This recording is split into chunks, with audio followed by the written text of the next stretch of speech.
네, 윤석열 전 대통령의 내란 우두머리 혐의 무기징역 선고 후폭풍이 가시기도 전에 미 연방대법원 상호관세 위법 판결이 나오면서 여야가 공방을 주고받고 있습니다. 정치권 이슈 장현주 더불어민주당 부대변인, 김기흥 국민의힘 미디어 대변인과 짚어보겠습니다. 어서 오세요. 안녕하세요. 네.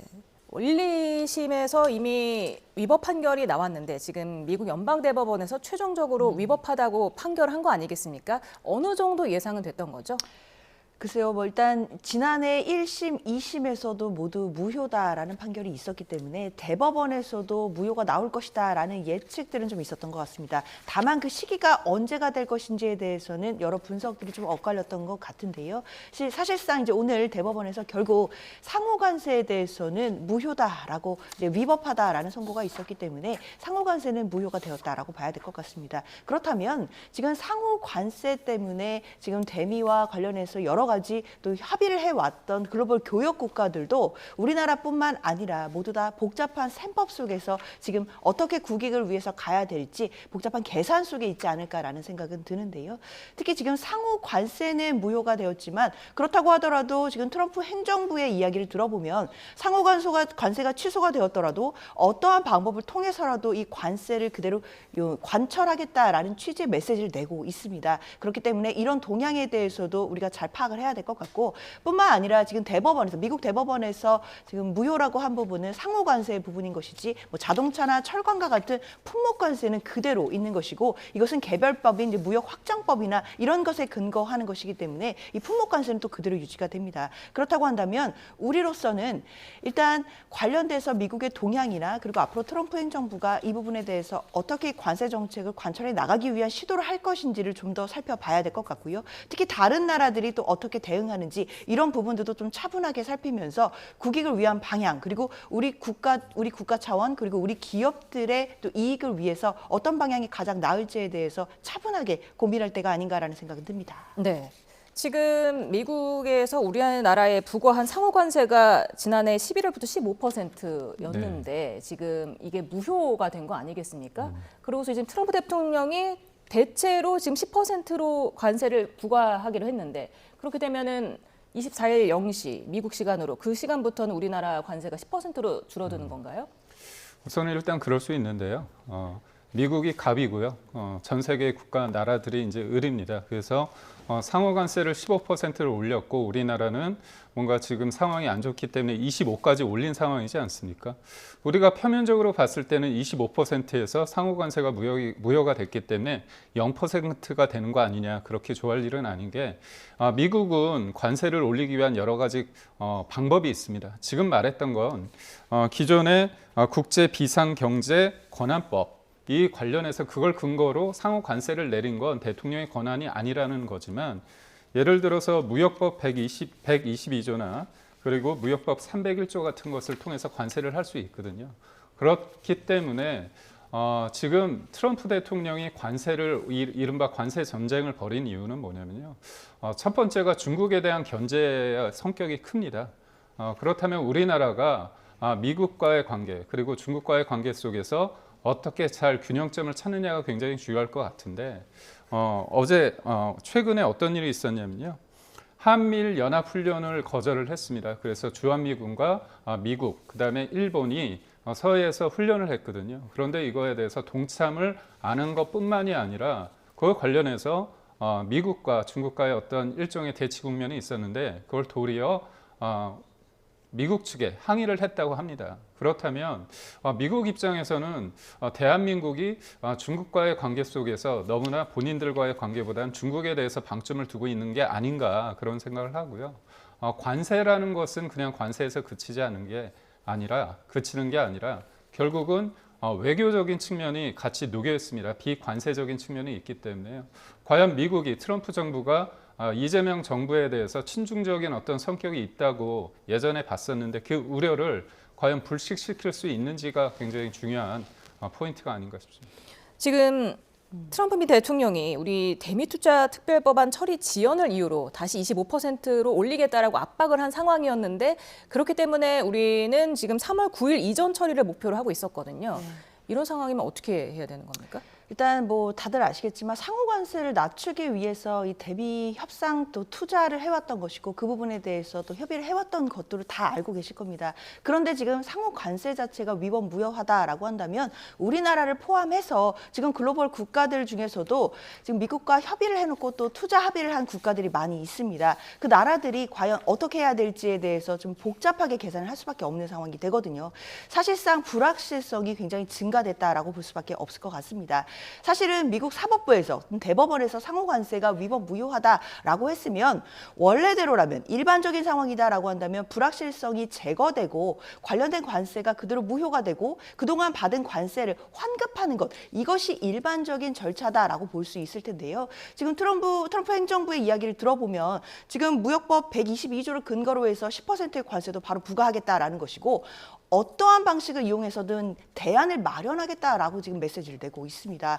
그렇기 때문에 사실상 미국 대법원의 판결이 나왔음에도 불확실성이 제거되지 않고 오히려 증가되고 있는 상황이기 때문에요. 우리 국회에서도 관련 특별법이라든지 이런 부분들에 대해서 과연 지금 원래 처리하려고 하는 시간표대로 처리를 해야 되는지에 대해서도 저는 좀 고민이 필요하지 않나라는 생각이 듭니다. 당장 뭐 청와대에서도 그리고 관계 부처에서도 오늘 계속 긴급회의가 있을 것으로 예정되어 있기 때문에 또 정부의 논조라든지 이런 부분들을 봐가면서 그리고 글로벌 국가들이 어떻게 대응하는지를 또 살펴가면서 좀 차분하게 대응해야 되지 않겠나라는 생각은 듭니다. 네, 방금 말씀하신 대로 청와대는 오늘 오후 2시에 관계부처 장관 회의를 열 예정이고 지금 오전 10시에는 산업부 차원의 긴급회의가 있었습니다. 이 일을 마치고 나온 김정관 산업부 장관은 대미 수출 여건이 큰 틀에서 유지될 거다 이렇게 말하기도 했는데 또 스콧 베센트 미 재무장관도 이 위법 판결이 나왔음에도 불구하고 다른 나라들이 미국과 체결한 무역 합의를 이행해야 한다 이렇게 촉구를 했거든요. 어떻게 그러니까 예상하세요? 미국 입장에서는 상호 관세가 무효화됐지만 그만큼의 관세를 받겠다는 겁니다. 미국이 원하는 것들은 크게 봐서 세 가지입니다.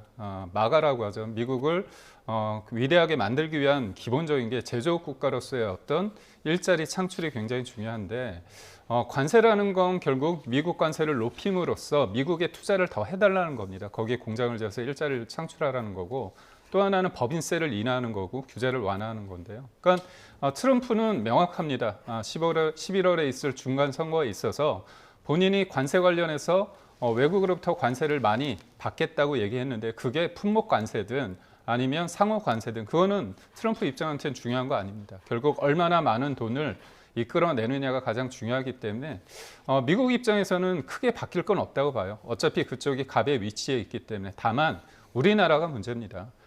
지난해 3,500억 달러 플러스 그다음에 1,000억 달러의 LNG 수입이 있고요. 그다음에 또 우리가 주한미군에 330억 달러 그리고 또 항공기 300억 달러, 250억 달러의 또 미국으로부터의 무기 구입이 있습니다. 전체적으로 보면 7천억 달러의 큰 규모를 투자를 한다는 거였거든요. 근데 우리나라가 일본에 비해서 경제 규모가 2.7배 정도 작습니다. 근데 일본은 5,500억 달러, 그 다음에 EU는 우리나라의 10분의 1, 그러니까 우리나라가 EU의 경제 규모의 10분의 1인데도 EU는 6천억 달러거든요. 그래서 몸에 맞지 않게끔 그 많은 투자를 했음에도 불구하고 이런 리스크가 생겼을 때 적당한 어떻게 보면 한라인조차 구축이 되지 않습니다. 그런 관점에서 저는 이재명 대통령이 피하지 마시고 트럼프 대통령한테 전화를 하거나 그리고 최근에 김민석 총리가 벤스 부통령 만나서 전화번호 땄다고 자랑하지 않았습니까? 한라인 구축했다고. 이럴 때 대통령과 총리가 좀 나서야 되는데 미국과 한국 간의 어떤 신뢰가 과연 있는지에 대해서는 의문입니다. 네. 지금 미국 전문가는 무역 합의에서 발을 빼는 국가는 좀 본보기 삼을 수도 있을 것 같다라고 했고 우리 통상 전문가들도 이제 한국과 정부 그리고 기업이 신중한 대응을 할 필요가 있다고 입을 모으고 있는 이유가 또 있죠. 그렇죠. 말씀 주신 것처럼 계속 얘기가 나오고 있지만 상호관세가 지금 위법이고 무효다라고 대법원이 판결이 냈지만 이것으로 일단락될 것 같지가 않기 때문에 모든 것이 문제인 것입니다. 결국 불확실성이 높아진 것이고 트럼프 정부가 어떻게 대응을 할 것이고 또 어떤 대안을 내놓을 것인지 이 부분에 모든 국가들이 또 촉각을 곤두세울 수밖에 없을 것 같은데요. 바로 상호관세가 무효 판결을 존중하면서 무효화될 것 같지는 않고 이것에 대한 대응으로 다른 법안 법안을 근거로 해서 지금 10% 관세가 있는다든지 아니면 뭐 품목 관세에 대해서 이 부분을 더 높이다든지 아니면 또 개별 협의를 통해서 뭔가 이 관세를 결과적으로는 그동안에 해왔던 관세 정책을 관철하기 위한 대안들이 분명히 나올 가능성들이 있습니다. 그렇기 때문에 우리 정부로서도 사실상 섣부르게 대응하기는 좀 어려운 상황인 것 같고요. 지금 상황에서 상호 관세가 무효이기 때문에 관련된 뭐 투자 협의를 다시 해보자라는 이야기조차를 꺼내는 것 자체가 사실은 굉장히 조심스러울 수밖에 없는 상황이라고 보입니다. 사실 그렇게 되면 미국으로서는 관련돼서 더욱 불이익을 줄 수도 있고 관련돼서 이 투자 협상 과정에서 오히려 우리가 더 약한 쥐에 빠질 수도 있는 그런 또 위험이 있기 때문에 아마 정부로서도 청와대에서도 굉장히 지금 신중하게 대응하려고 하는 기류가 보이고 있는 상황이거든요. 특히 국익에 가장 부합하는 방향으로 하겠다라는 메시지만 나오고 있고 관련돼서 구체적인 얘기가 나오지 않는 것은 정말로 신중하게 또 조심스럽게 접근해야 된다라는 문제의식에 대한 공감대가 있기 때문이 아닌가라는 생각 듭니다. 네. 지금 말씀하신 대로 상호 관세는 위법 판결이 났지만 지금 품목별 관세는 유효하거든요. 근데 네. 우리나라는 지금 상호 관세보다는 뭐 자동차, 반도체 등 대미 주력 수출 품목이 품목별 관세 영향을 더 크게 받고 있지 않겠습니까? 네. 그렇기 때문에 트럼프 대통령이 상호 관세 폐지를 품목별 관세 확대로 상쇄하려고 할 경우 이 경우는 정말 최악 아니겠습니까? 맞습니다. 우리나라 수출 비중이 가장 큰 게 자동차하고 반도체입니다. 그런데 지금 정해져 있지 않습니다. 그러니까 저번에 미국과의 관세 협상을 했을 때 반도체 관련해서는 다른 나라보다 뭐 소위 말해서 불이익 받지 않는 그런 천에서 얘기를 했거든요. 근데 대만과 일본과 그다음에 또 중국과의 관계 속에서 특히 일본이 중요합니다. 대만 관련해서는 좀 불이익을 받지 않는다고 했지만 일본이 어떻게 될지 모르고요. 무엇보다도 지금 일본 같은 경우는 총리가 바뀐 다음에 밀월 동맹을 갖고 있지 않습니까? 그리고 무엇보다도 우리나라와 관세 협상에 있어서 기준점이 본의 아니게 일본과의 어떤 관세 협상이 기준점이 되고 있습니다. 그래서 일본 같은 경우는 적극적인 어떤 협상을 통해서 사실상 투자 금액에 있어서의 어떤 본인들이 미국에 투자할 때 어디에 소위 윈윈 할 수 있는 곳을 좀 협상을 통해서 그거를 가져가고 있는데 우리는 좀 후행적으로 보다 보니까 일본이 가져간 좋은 사업처 말고 두 번째나 세 번째 어떤 사업처를 할 수밖에 없다는 그런 한계도 있기 때문에요. 저희는 이 반도체라는 게 단순히 어떤 여러 품목 쪽의 한계가 아니라 미국의 어떤 AI 어떤 강국을 위해서 그리고 무엇보다도 대한민국이 중국을 견제하는 미국 입장에서는 자유민주주의 진영 내에서의 어떤 제조 패권 국가로서 중국이 가지지 못하는 한국의 어떤 제조업의 어떤 능력을 적극적으로 호소하고 그런 것들을 관철시키는 것들이 반도체나 자동차, 현대자동차나 뭐 기아자동차에 있어서의 어떤 품목 관세 협상에서도 어떤 균형점을 찾을 수 있는 카드가 되지 않을까 싶습니다. 네. 민주당은 정부 입장을 존중하면서 긴밀히 협력할 거란 입장을 밝혔는데 지금 진보당에서 근거 없는 위협에 굴복해서 국가의 막대한 자산을 유출하는 행위 결코 용납될 수 없다면서 대미투자특별법 처리를 즉각 중단해야 한다 이렇게 밝혔는데요. 어떻게 보세요? 글쎄요, 뭐 진보당의 입장은 또 입장대로 존중해야겠지만 다만 지금 당장 뭐 즉각 중단한다 뭐 이런 부분들을 받아들이긴 좀 어렵지 않나라는 생각은 듭니다. 앞서 말씀드린 것처럼 지금 트럼프 대통령이 대법원의 판결에 대해서 강한 유감을 지금 표명을 하고 있고 바로 지금 무역법 122조에 따라서 관세 10%에 대해서 서명을 했다라고 밝히고 있습니다. 그 얘기는 상호 관세가 무효가 되었다라고 하더라도 트럼프 정부는 어떤 식으로든 대안을 마련하겠다라는 강력한 메시지로 읽히게 되거든요. 물론 법적으로 본다라고 한다면 대법원에서 상호관세가 무효라고 했으니 무효인 것은 맞겠지만 사실 외교의 무대 그리고 현실적인 그리고 국제사회에서의 무대에서는 법적인 부분도 중요하겠지만 또 현실적인 또 외교의 그런 그 힘이라든지 이런 부분들이 작용되는 것 아니겠습니까? 그렇다면 지금 당장 뭐 우리 국회가 대미투자특별법이라든지 이런 부분들을 당장 멈춘다던가 뭐 공식적으로 입장을 낸다던가 이런 부분도 좀 조심스럽게 있게 접근해야 된다라는 생각이 들고요. 앞서 말씀드린 것처럼 지금은 사실 불확실성이 굉장히 지금 증가되는 상황이고 미국 내부의 상황도 어떻게 될지 그리고 트럼프 정부가 앞으로 어떤 동향을 보여줄지 이 부분도 아직 확실한 것이 전혀 없는 상황입니다. 그렇다면 앞으로 외부 상황이 어떻게 될지를 좀 천천히 지켜보고 검토하면서 내부적으로 관련된 대응을 해나가는 것이 맞는 것이지 지금 당장 우리가 뭐 국회 차원에서의 특별법에 대해서 어떻게 할지를 공식 입장을 낼 단계는 아직은 아니지 않나 조금 더 조심스럽게 접근하는 것이 국익에 부합하는 것 같다라는 생각합니다. 네. 국민의힘에서는 지금 우리만 대규모 투자를 떠안고 협상 지렛대가 약화된 처지에 처했다고 비판을 하면서 이재명 대통령은 왜 침묵을 하느냐 이렇게 또 입장을 요구했죠. 그렇죠. 이재명 대통령이 트럼프 대통령과 만났을 때 그리고 만나기 전에 지난해 8월에 관세 협상을 했을 때 정부에서 뭐라고 얘기했습니까? 강유정 대변인께서 청와대 대변인께서 이런 얘기를 했습니다. 너무나 잘 돼서 합의서가 필요 없을 정도로 잘 됐다 이런 얘기를 했습니다. 그리고 이재명 대통령이 트럼프 대통령을 만나서 그 이후에 청와대 쪽에서 또 위대한 지도자라 그런 얘기를 들었다고 얘기를 했습니다. 그리고 언제든지 연락할 수 있는 한 라인이 구축돼 있다고 하는데 지금 이 부분 관련해서 전혀 얘기가 없지 않습니까? 그래서 부동산 관련해서 그렇게 말씀하시는 거 그게 중요한 게 아니라 어떻게 보면 우리나라가 수출을 통해서 먹고 사는 대한민국이기 때문에 관세 관련해서 본인의 입장을 내셔야 되거든요. 그런데 오늘 또 언론을 좀 지적을 하시면서 왜 우리나라 언론이 국내 문제를 물어보느냐 얘기를 했습니다. 근데 그러니까 미국의 백악관 고위 관계자가 이렇게 얘기했거든요. 한국에서 정치적 동기에 의한 공격, 특히 종교계 인사와 미국 기업을 겨냥한 사례에 우려를 표한다 얘기를 했습니다. 그런데 이게 처음 있는 얘기가 아니고요. 이재명 대통령이 트럼프를 처음 만났을 때 SNS에 트럼프가 뭐라고 올렸습니까? 대한민국에서는 숙청과 혁명이 일어나고 있다고 얘기를 했고요. 또 벤스 부통령을 김민석 총리가 만났을 때 쿠팡과 소년보 목사 얘기를 했습니다. 결국 미국이 우리나라를 어떻게 바라보고 있는지 관세 문제가 단순히 관세가 아니라 우리나라에서 벌어지고 있는 일련의 상황에 대해서 미국 조야가 어떻게 바라보고 있는지 냉정하게 볼 필요가 있다고. 네. 상호관세 위법 판결에 대한 후속 조치는 계속해서 지켜봐야 될 것 같고요. 국내 정치도 좀 돌아보겠습니다. 내란 우두머리 혐의로 1심에서 무기징역을 선고받은 윤석열 전 대통령 어제 옥중 입장문을 내고 국민한테 사과를 했지만 비상계엄은 구국의 결단이었다면서 그간 해오던 계엄이 정당했다라는 식의 발언을 그대로 유지했습니다. 어떻게 평가하시겠습니까?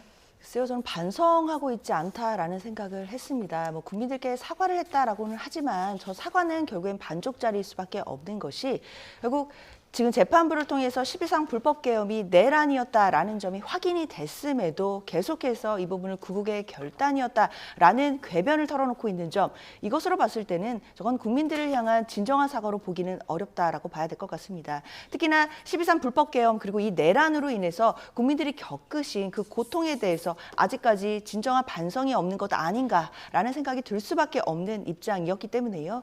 아무래도 이런 입장 자체가 항소심에 갔을 때는 특검 측에서 결국 윤석열 전 대통령이 내란 우두머리 혐의를 받고 있는 피고인으로서 아직까지 반성의 여지가 없다라는 점, 이 부분을 강력하게 주장을 해서 양형에 좀 더 참작이 될 수 있지 않을까라는 생각이 듭니다. 결국에 1심 판결에 대해서 뭐 내란죄가 인정된 부분에 대해서는 많은 분들이 공감을 해주셨지만 특히 양형에서 뭐 고령인 점이라든지 또는 뭐 범죄 전력이 없다라는지 뭐 이런 점을 통해서 지금 어느 정도 양형에서 좀 유리하게 고려된 것 아니냐라는 점에서는 많은 분들이 의문을 표하고 계시거든요. 그런 부분들이 아마 항소심에서는 반성의 여지가 없는 이런 메시지를 통해 양형 요소에서 좀 더 바로잡혀야 되는 것 아니겠나라는 생각합니다. 네. 또 민주당 주도로 내란죄에 대해서 사면을 금지하는 법안이 국회 법사위 소위를 통과하기도 했는데 지금 대통령의 사면권은 헌법상 권한인데 어떻게 국민의힘에서는 판단하고 계십니까? 개헌 상황 아닌가 싶습니다. 저는 윤석열 전 대통령의 계엄에 대해서 저도 동의하지 않습니다. 사법적인 절차가 있습니다. 1심에서 유죄가 나왔지만 무죄 추정의 원칙으로 볼 수 있는 분들도 있고 그래도 1심에서 어느 정도 정리를 하면서 사과를 해야 된다는 측면이 있는데 전 1심 재판부의 판단을 존중합니다. 다만 저는 그렇습니다. 지금 민주당에서 윤석열 전 대통령이 확정 판결이 안 나는데 이 사람 사면되면 안 된다. 그래서 법까지 만드는 거잖아요. 한 사람을 대상으로 어떤 특정한 사안을 대상으로 법을 만든다는 것은 어떻게 보면 그 위헌적 요소가 다분하고요. 위인설법이라고 할 수 있습니다. 그런데 어떻습니까?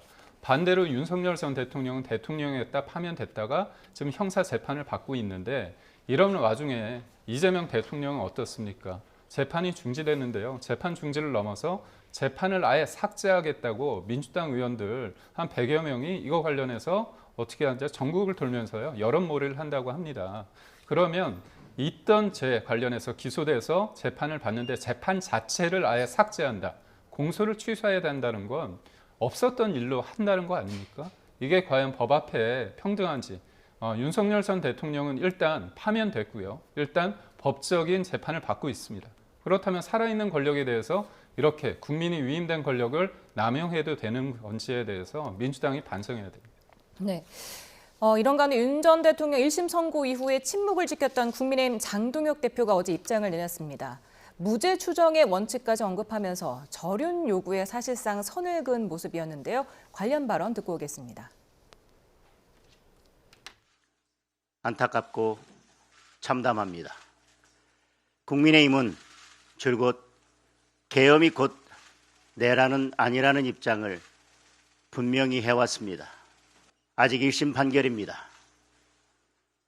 무죄 추정의 원칙은 누구에게나 예외 없이 적용되어야 합니다. 사과와 절연의 주장을 반복하는 것은 분열의 씨앗을 뿌리는 일입니다. 대통령과의 절연을 앞세워 당을 갈라치게 하는 세력, 단호하게 절연해야 할 대상은 오히려 이들입니다. 기절초풍할 일입니다. 장동혁 대표는 윤어게인을 넘어서 윤석열 대변인입니까? 윤석열과 장동혁, 윤장 동체입니까? 최소한의 염치도 없고 일반 상식조차 없는 폭언이고 망언이라고 생각합니다. 장동혁 대표가 이끄는 국민의힘, 윤석열 내란 세력들과 함께 국민들의 심판을 피할 길이 없어 보입니다. 제발 정신 차리십시오. 네, 장동혁 대표의 입장 표명이 당 안팎의 예상과는 다소 거리가 있어 보인다는 평가가 있는데 혹시 예상하셨습니까? 저는 1심에 대해서 존중한다는 이 표현이 좀 앞에 있었으면 하는 아쉬움이 있습니다.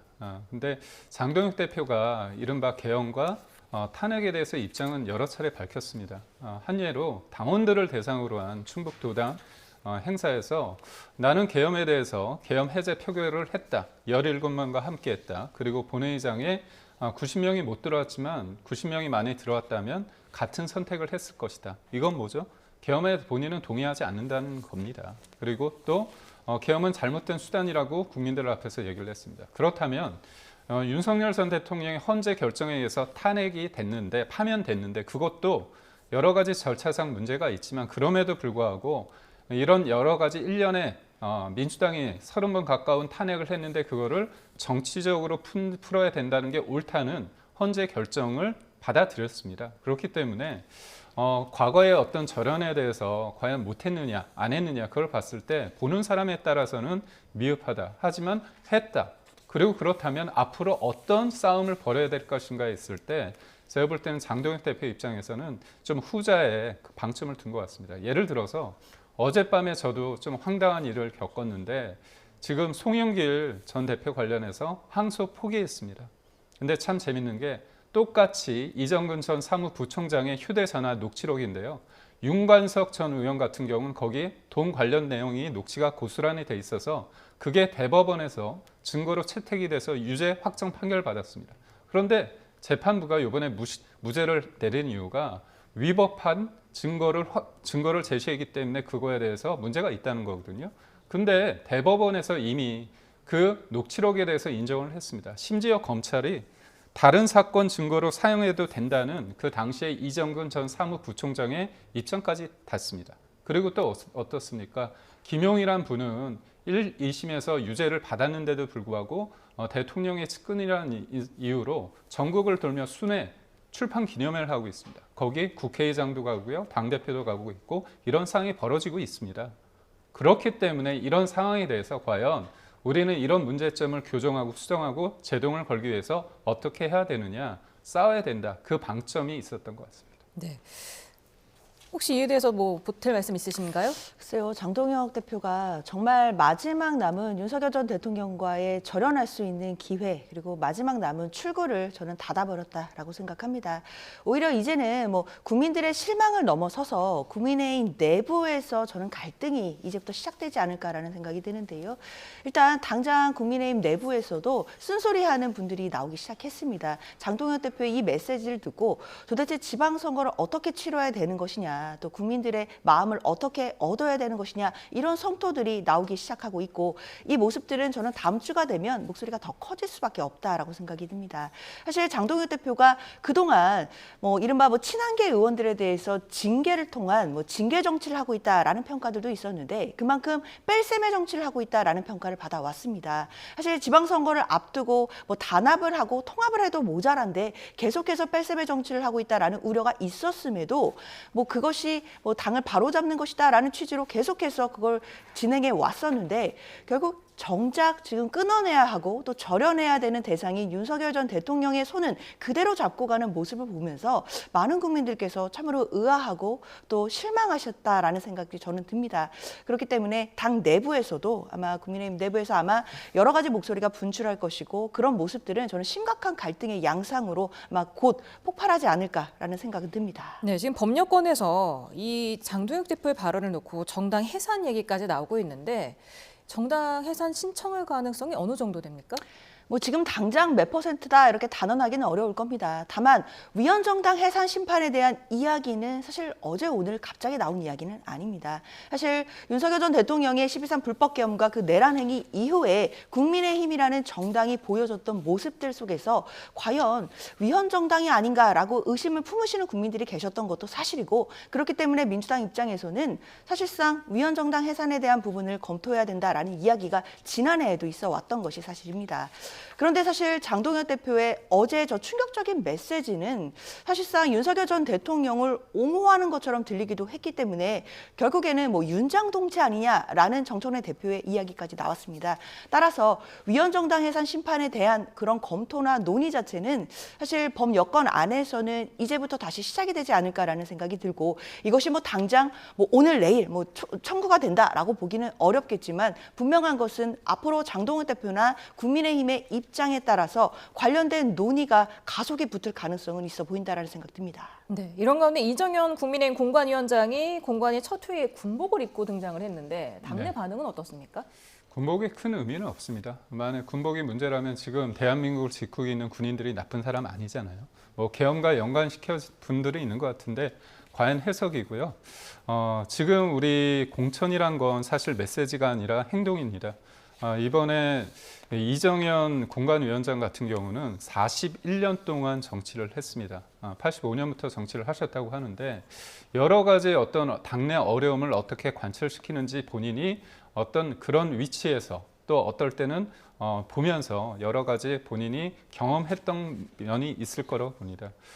이기는 공천을 해야 되고요. 무엇보다도 제가 볼 때 헌신과 희생을 하는 공천을 해야 되고요. 마지막으로는 다음을 준비하는 공천을 해야 됩니다. 그래서 저희가 다음을 준비하는 공천이란 건 결국 청년들에게 일정 부분 어떤 공간을 열어준다는 거고요.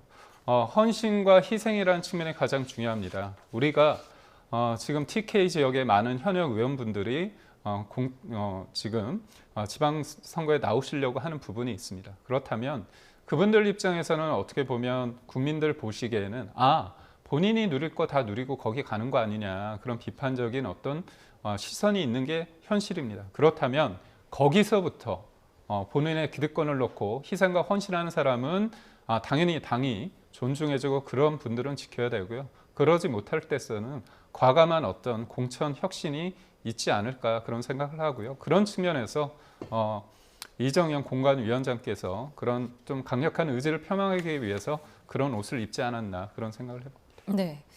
지금 동봉투 사건 항소심에서 무죄를 받은 송영길 전 대표가 민주당에 복당을 신청을 하면서 또 개항을 해 아파트를 계약을 했다고 하죠. 네. 그리고 김남준 청와대 대변인도 개항을 출마를 위해서 사직서를 제출했는데 어떻게 당내 교통 정리가 이루어지겠습니까? 글쎄요, 이제 아마 뭐 지방선거와 관련된 공식적인 뭐 경선 일정이나 이런 게 아직은 시작되지는 않았습니다. 근데 그렇기 때문에 그 과정 중에서 아마 당 내에서도 뭐 자연스럽게 조율이 있지 않을까라는 생각은 들기 때문에 이것이 뭐 과도하게 뭐 경쟁 구도로 보여진다든지 이렇게 보여지는 것 자체는 조금 경계는 해야 될 것 같습니다. 당 내부에 공천 관련된 시스템이 잘 갖추어져 있고 또 시스템 공천을 하고 있는 민주당이기 때문에 관련돼서 뭐 검증위원회나 공관위원회나 이런 부분에서 어느 정도 조율이 있을 것이라는 생각은 들고요. 그렇기 때문에 뭐 공정하고 또 누가 봐도 시스템 안에서 이루어지는 공천이 있어야 될 것이고 특히나 지금 굉장히 또 주목받을 수밖에 없는 개항을이라는 지역구이기 때문에요. 그곳에서 공천과 관련된 잡음이 있다라고 한다면 또 국민들께 실망을 드릴 수 있다라는 점도 민주당이 유념하고 낮은 자세로 이 관련된 부분을 공정하게 잘 조율해 나갈 수 있을 거라고 기대하고 있습니다. 네, 오늘 말씀 여기까지 듣겠습니다. 장현주 더불어민주당 부대변인, 김기은 국민의힘 미디어 대변인이었습니다. 감사합니다.